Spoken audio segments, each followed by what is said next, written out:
नुकत्याच झालेल्या एका अभ्यासात वाय क्रोमोझोम हळूहळू कमी होत असल्याचं समोर आलंय.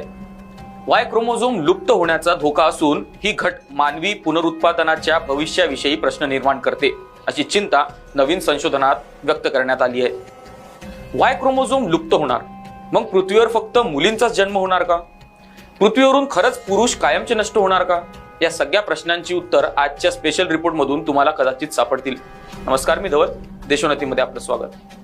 अलीकडील अभ्यास हा मानवी पुनरुत्पादनासाठी एक आश्चर्यकारक भविष्य सूचित करतो. वाय क्रोमोझोम, जे पुरुष लिंग निश्चित करण्यासाठी महत्त्वपूर्ण आहे, हळूहळू कमी होत आहे आणि कालांतराने अदृश्य होऊ शकतो.